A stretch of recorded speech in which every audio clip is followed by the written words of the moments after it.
Thanks for checking out the Brad and John Show podcast. This segment of the show is brought to you by John Combest's book, Stalking, Harassment, Internet Trolling, A Guide to Recovering and Rebuilding After Online Attacks. It's a great reference if you've ever been the unfortunate target of a social media attack. It's available on Amazon. Just search John Combest. That's C-O-M-B-E-S-T, John Combest, and the book will show up in your search results. Now it's time for another segment of the Brad and John Show. Can you handle it? I'm Egbert, the owner of this station. Check out my website at egbert.com. That's E-G-G-B-U-R-T, egbert.com. Now it's back to Brad and John. Check out their website at bjshow.co. The BJ Show? Come on, guys. Anyway, here's B and J. He still doesn't like it. I don't think we'll ever get to a point where he'll like the bjshow.co. Is that what it is, bjshow.co? Did I get it right, John? bjshow.co. Hey, you know what? As long as we bring those ratings in, like Egbert says. Yeah, got to bring the ratings in. Okay, it is a Monday morning, and we are talking all sorts of things. We've talked about the situation in Kansas City. We've talked about Brian Nieves. We've talked about fentanyl. What are we going to talk about now, John? What should we talk about for the rest of the show? Well, hey, we had Governor Parson was on This Week in Missouri Politics, Scott Fawn show yesterday, really reading through his accomplishments. And he had a really interesting anecdote that I had never heard him discuss before. And he was talking a little bit about how when he took over as governor, he took over for Eric Reitens, who left in a cloud of dust, shall we say. And Governor Parson talked about how when he and his team came into the governor's office, there were just empty desks everywhere. In other words, the people that had been working for Greitens were gone, and they didn't want to stay on. They didn't want to have anything to do with the new administration. Now, I hadn't heard the governor ever mention that before, if he ever had, but I thought it was really disheartening to think about the fact that there were not more people who worked for Greitens as governor and then didn't want to stay on. I'm disappointed that there weren't more people that wanted to stay on and continue working for a Republican governor. Can I give you an alternative view of that? Sure.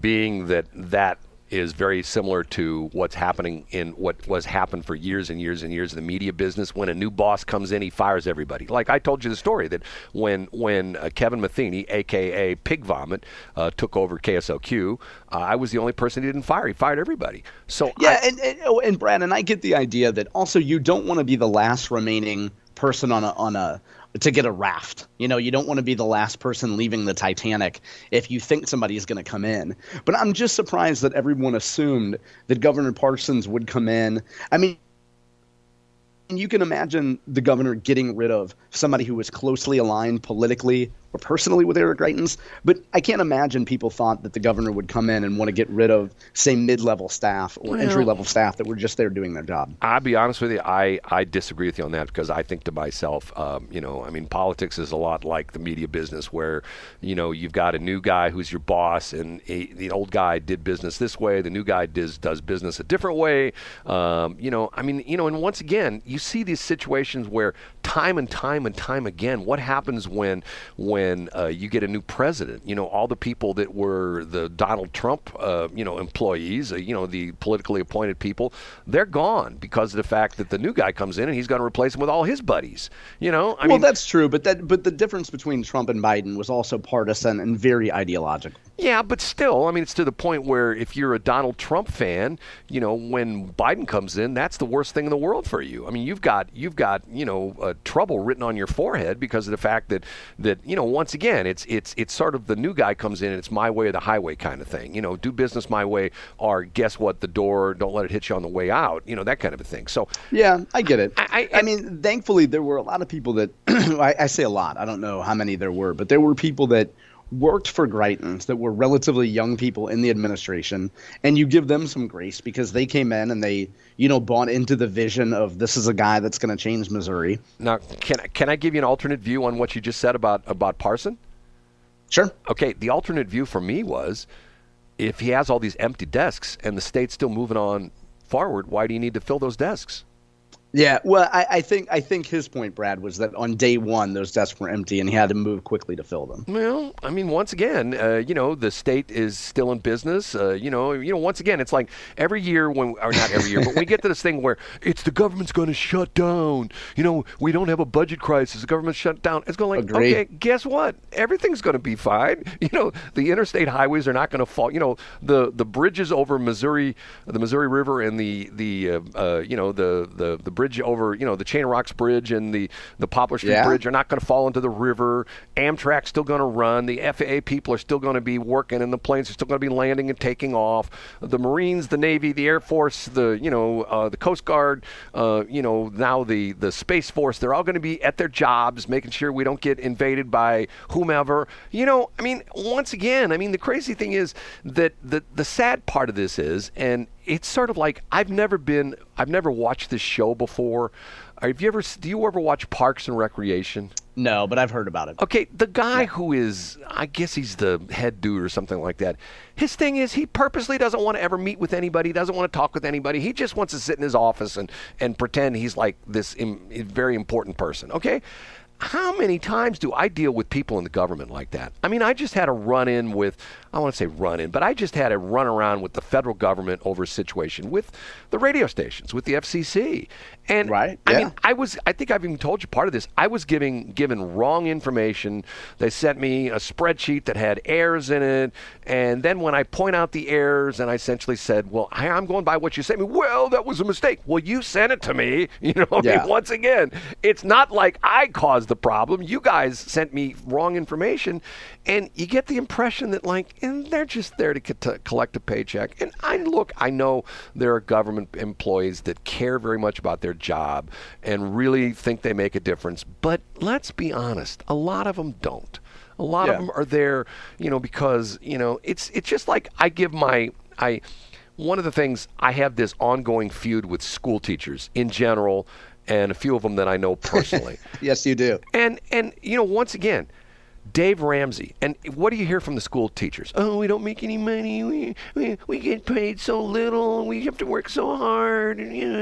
Okay, Dave Ramsey. You know who Dave Ramsey is, right? I do, yeah. Dave Ramsey came out with, this is 2 or 3 years ago, with a very extensive survey on the top 5 categories of millionaires in the United States. Teachers are number 3. Number 3.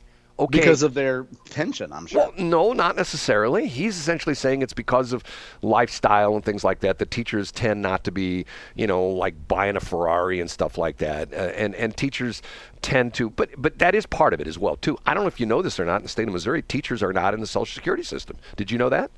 No, I didn't know that. Yes. Wow. They are not in the Social Security system. Because they have a different deal. And what they have a very good pension system, which is a state pension system, and essentially, to the point where teachers. But see, what Ramsey's teaching essentially is very low risk, because if most teachers by their native, by their whatever their inbred. Whatever psychology to be a teacher, but they're inherent. They're what's the word we're looking for? We're both groping for inherently cautious. Yeah, they're not the risk takers. Intrinsic, I think, is the word we're looking for. They're intrinsic cautious. Right. They're cautious, and they are not necessarily flashy. They're not coming to school. The women aren't coming to school in $300 shoes and $500 dresses. Matter of fact, if you go and look at most schools, and I'm not trying to be mean, but if you go to look at most schools, the teachers now dress very casually.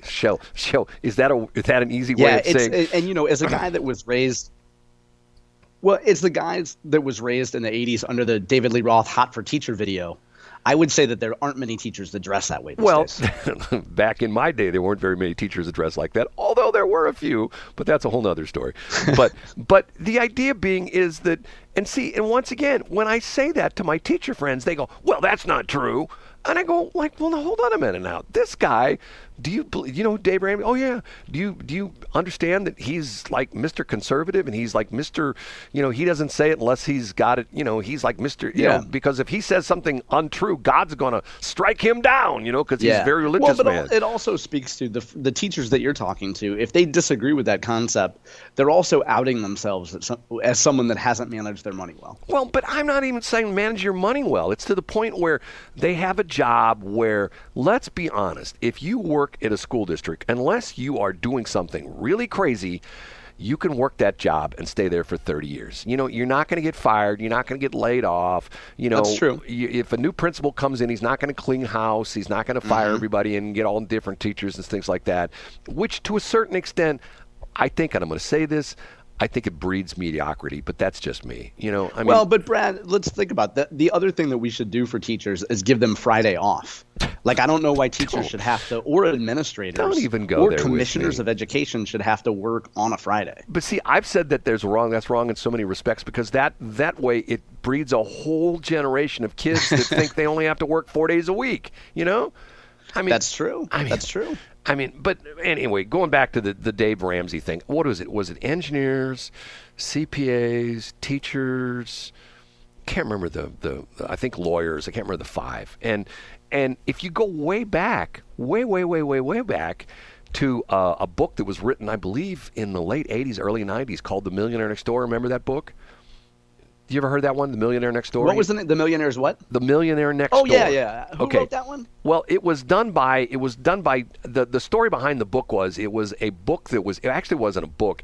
It was a survey commissioned by, and I can't remember which one of the big stock brokerage firms. It was like one of the big, like, A.G. Edwards. It wasn't A.G. Edwards. Like Merrill Lynch or something. Yeah, it was like a Merrill Lynch. And this was the idea that the folks that are millionaires are actually folks that drive mid-sized cars and live in a modest home. Well, back in the day, you know what the most common vehicle driven by millionaires was?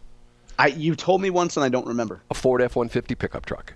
Wow, okay. That was the most common. That's a good, solid vehicle. And the idea being was, if you lived in a middle-class neighborhood, the guy next door who didn't have a flashy car, who seemed like he was somewhat not much of a party kind of person, guy, gal, who had, let's say, he owned a boring business. And the businesses back then that were the millionaires were the auctioneers, the dry cleaners. I don't know if the dry cleaners would hold up anymore because of the fact that nobody has a suit or anything anymore, so they don't go to work. You know what I mean? So in other words, the dry cleaners, I don't think are nearly doing as well as they were. Maybe I'm wrong. I don't know. Maybe I'm wrong on that.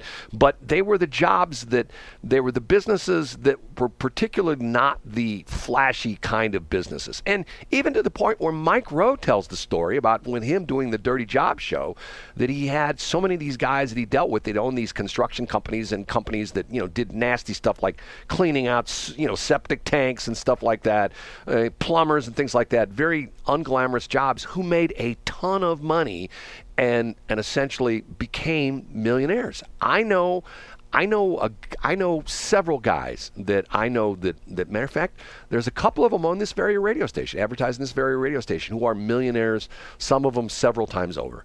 And most of them don't have the flash. They're not driving Lambos. They're not driving Ferraris. They live in relatively, modest homes. They're not flashing cash. They don't have a Rolex. They don't have big pinky rings with 2-carat diamonds and stuff like that. Because those are the people that typically, they're flash in the pan. They make a lot of money. They spend it. And then when things turn around, their business changes or the economy changes, they're out of luck and they're in trouble. Yeah. I mean, well, look at the. Go ahead. Go ahead, Brett. No, you go ahead. I was going to say, look at most athletes that sign a couple-year contract and might play in the major leagues or in the NFL for 2 or 3 years. And what happens to them when they turn 30? Listen to, if you ever heard Shaquille O'Neal talk finances, Shaquille O'Neal is fascinating. And because of the fact that I think it was him that told the story that his mother or something told him that what he should do is he should not ever spend any of the money he made as a basketball player. He should only spend the money that he makes for endorsements. Now, there was a point probably where he's making a lot more money in endorsements than he was playing basketball, because that's true of a lot of athletes. But, to the point where he talked about the fact that he just put his paycheck in and saved it and invested in things like that. And once again, it's to the point where the mentality nowadays is, and I think all of us are guilty, you follow millionaires, you follow people who make money from winning the lottery. They may, I heard a talk show the other day.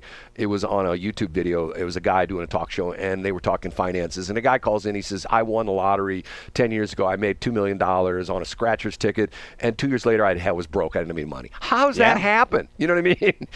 How does that happen? Because they have a lot of people giving them advice they're either unscrupulous or they're just unwise. And they have people that show up at their doorstep that have somebody in their family who needs a lung transplant, but they really don't. That kind of stuff. Hey, you know what? The guy who all the answers. You know who the guy with all answers is? You know who it is, don't you? I do know, and his initials are Casey. I'm Casey Kasem. I said KC when I actually mean CK.